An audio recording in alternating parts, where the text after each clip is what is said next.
Macam mana kita nak istiqamah menang dengan nafsu? Kita kena rawang.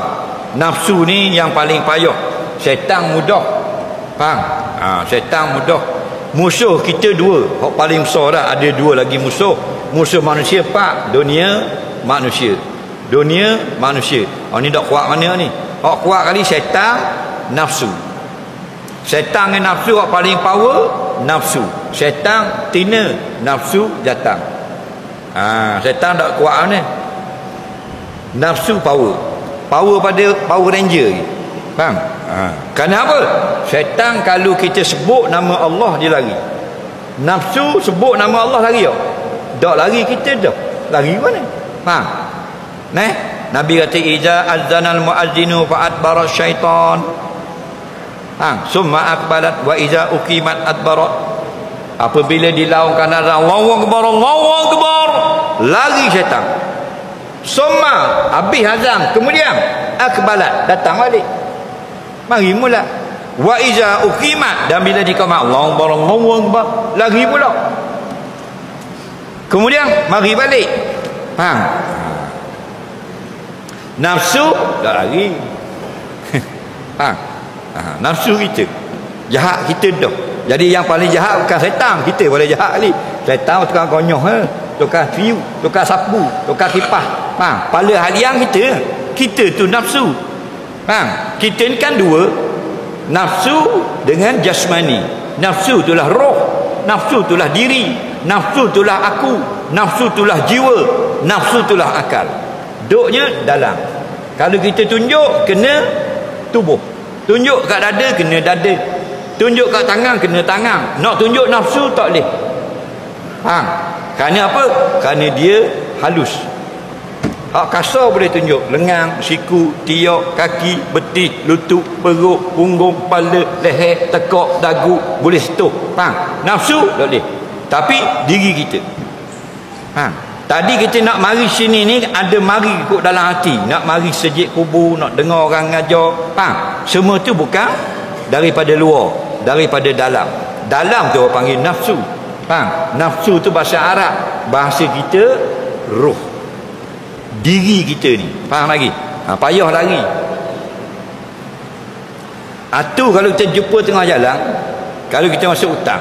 Ingat ni orang kubur, masuk hutang cari apa, dengar suara, muka tak ada, dengar suara, kata mana? Allahu akbar, Allahu akbar, Allahu akbar, Allahu akbar. Dia lagi insya-Allah. Ada dalam hadis. Muka tak nampak, suara. Faham lagi? Di jalan lautan, duduk di pokok, buat gitu. Faham? Kita Allahu akbar, Allahu akbar, insya-Allah dia lagi.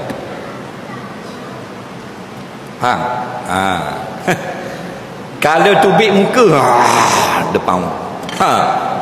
Mata besar talang mata. Telinga macam kuda telinga. Faham lagi? Pelik-pelik tu, dia tak ada muka macam Siti Nurhalizah. Faham? Iblis. Faham? Kalau dia tunjuk, kalau tunjuk muka, mu kata ke mana?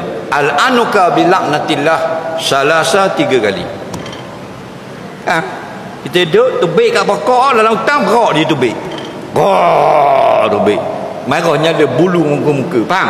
Ingat Al-anuka bilaknatillah, aku laknat kamu dengan laknat daripada Allah. Kena sebut nama Allah. Ingat tak? Kata ke mana? Al-anuka bilaknatillah. Kena ingat. Bukan kita nak jumpa dengan dia. Kalau dengar suara kata Allahu akbar. Okey? Kan lagi dah ingat. Nampak berak tu beg depan. Atu tu lo kata al-anuka. Bang bodoh saja kita. Kita pula kena laknat balik. Lembu ngamuk gi kat telinga dia, Allahu akbar, Rabbil arsyil azim, kata gitu. Faham? Lembu ngamuk, pegang kat telinga dia tu, kata, nampak? Allahu akbar, Rabbil arsyil azim. Allah yang maha besar, Tuhan yang memiliki arah yang sangat besar. Nampak? Itu cara dia. baru dia dengar nama Allah, dia takut.